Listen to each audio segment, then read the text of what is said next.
Especially since I'm dating, I'm learning so much. It's freaking insane. It's diabolical. Hey guys, welcome back to my channel. It is a cold day in Texas, all throughout the country really. I'm actually heading out to go run at Memorial. It's 11:30. I have I don't know if you can see me.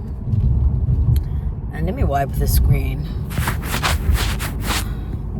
I have a lunch.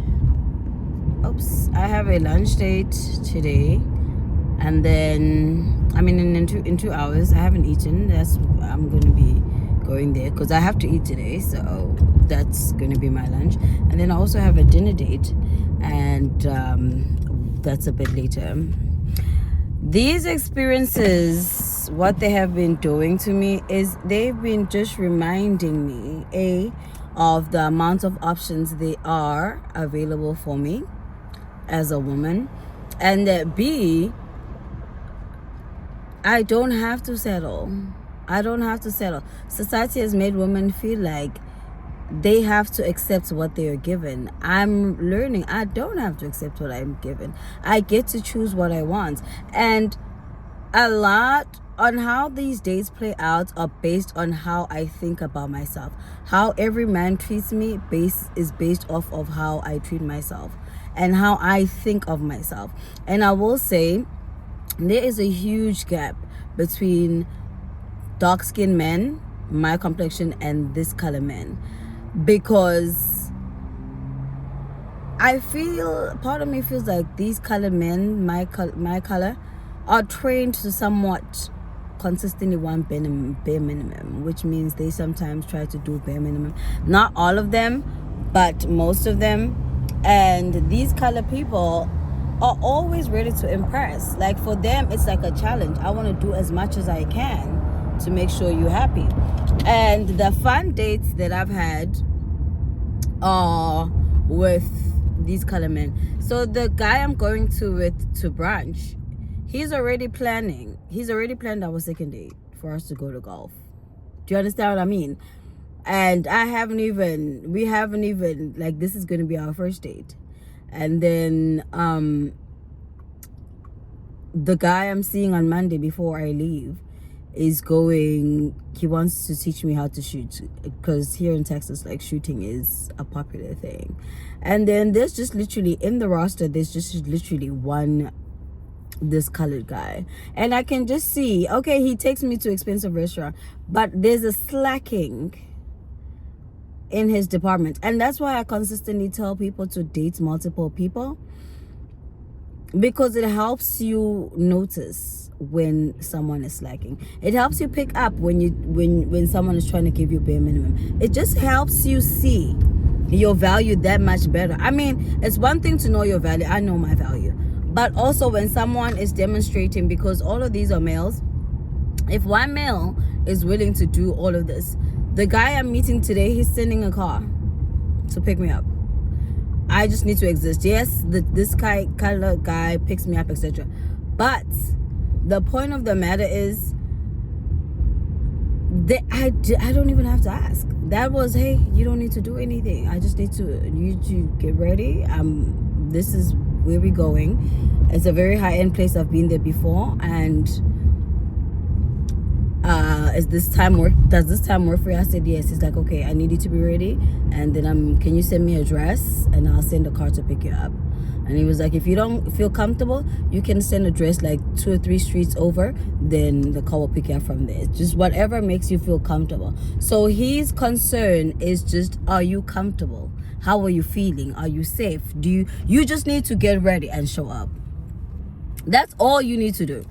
Okay? And today was supposed to actually be our golf date, but I was like, it's too cold and I don't like the cold. And he was like, oh honey, I understand.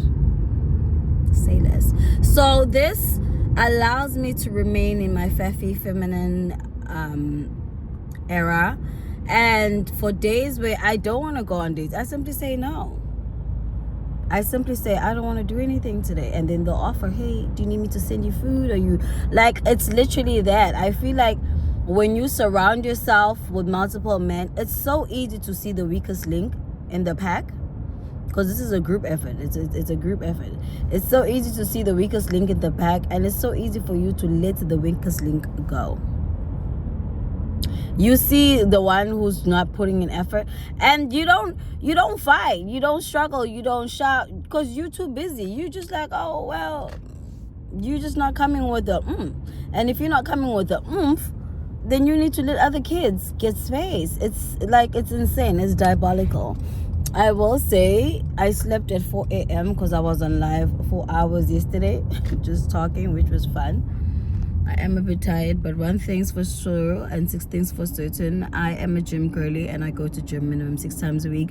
And because that has been my standard in my life, no matter the fact that it's cold, I don't want to go to my physical gym. I want to be in nature today, so I'm going to go for a run.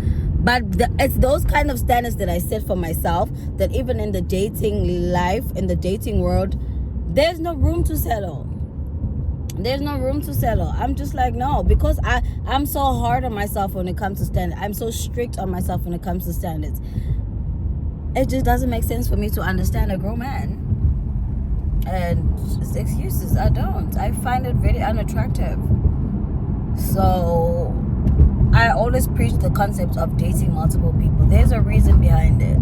There is a reason why dating is called dating. You just need to be out there, and you don't have to be having sex with any of these people. You don't even have to be kissing any of these people, because you need to remember, you are dating. You are also trying to see who's the best person for you, which means you don't have to go out giving out your body. No, these people are in a competition to win you over. This is literally how you need to look at it. You're the biggest prize, and every man is working the hardest in his life to make sure he gets even a fraction of you.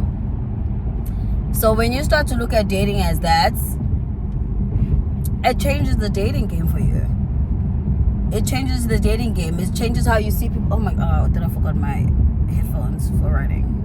But it really does. And your level of settling is diminishes, like it depletes, finishes completely, because you're like, no, I'm the prize here. Why are you? But I've also have been very lucky that I hardly come across men that are not willing to meet my expectation. And if they do, I just get so bored, I stop even talking to them. So they just fall off. It helps me eliminate, like, yes, no, yes. It's such a quick, it's not gonna work, yes, it's gonna work.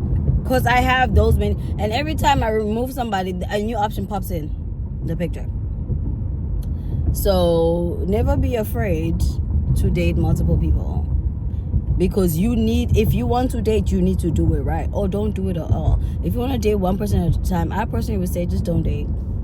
Just don't date for now until you figure out what you really want. Because if you don't know what you want, you're gonna go ahead and you're gonna be accepting bare minimum from a lot of people. Baby, when I say there's wealth in this house, wow. Anyways, it's normal. People live big. It's normal. But I gotta go.